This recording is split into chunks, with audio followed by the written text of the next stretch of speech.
Non. Dans des récits sur la sira du professeur Sallam, ils disent qu'à un moment, il ne recevait pas la révélation, alors il a voulu se jeter d'une montagne. Non, ça c'est fausse. C'est une histoire fausse. C'est de dire que le prophète sallallahu alayhi wa sallam, quand la révélation s'est arrêtée ou qu'il allait donc sur une montagne, il voulait se jeter, etc. C'est une fausse histoire. Non. تذكرها علاش كذكروا هذه لأنها مذكورة في الصحيح البخاري وهي من بلاغات الإمام الزهري ربما يعني خلطوا بين الأمور. Oui, mais donc que ce soit dans ce Sahih al-Bukhari ou pas Sahih al-Bukhari, il faut bien comprendre. Vous devrez faire attention entre les deux extrêmes. Deux extrêmes qui dénègrent Sahih al-Bukhari Muslim, les gens de l'Bida' ou de l'Khurafat, etc., les chiites et tout ça. Oh, le Bukhari, vous le prenez comme le Coran, etc., etc., etc. C'est mauvais.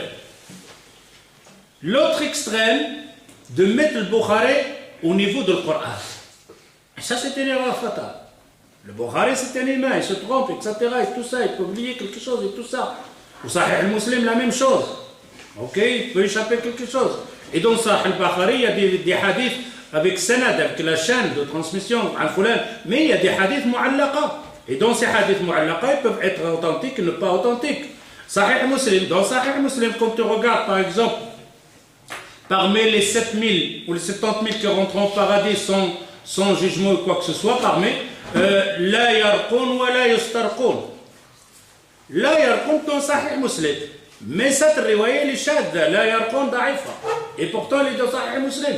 Mais les gens de l'hadith, ils ont dit non. La yarqun, celle-là, shadda. Mauvaise. La yastarqun wa la yaktun, ça va. Mais la yarqun, c'est pour ça, un jour il y en a un qui parle la yarqun, la yarqun. Et j'ai fait plusieurs. À la fin, il me dit ah, toi, tu dis da'if, il est dans Sahih Muslim. Oui, mais moi et toi ne sommes pas des ulama.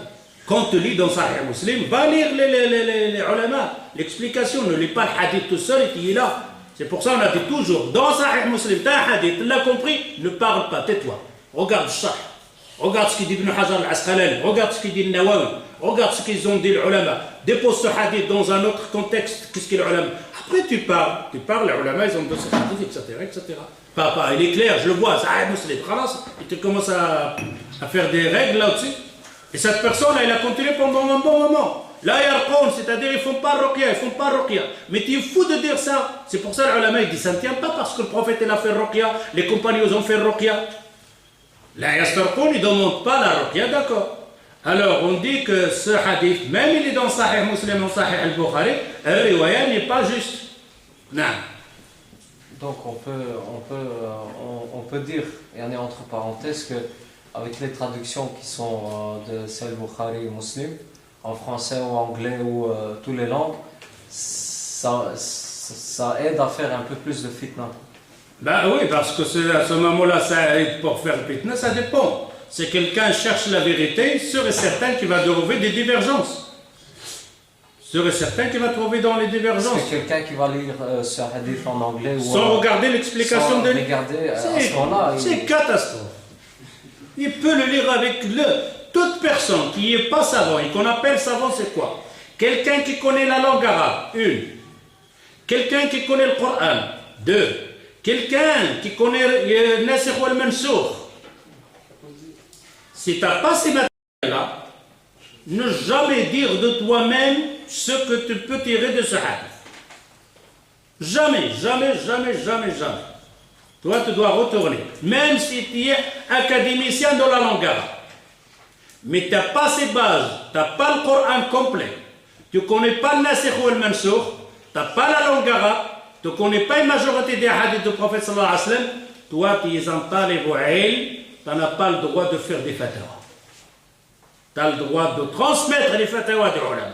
Alors, toutes ces personnes-là, dès que vous trouvez un hadith dans Sahih al-Bukhari, à n'importe quelle langue, vous lisez le hadith, ne faites pas avec ce hadith un jugement. Allez voir les explications du ulama sur ce hadith. Non.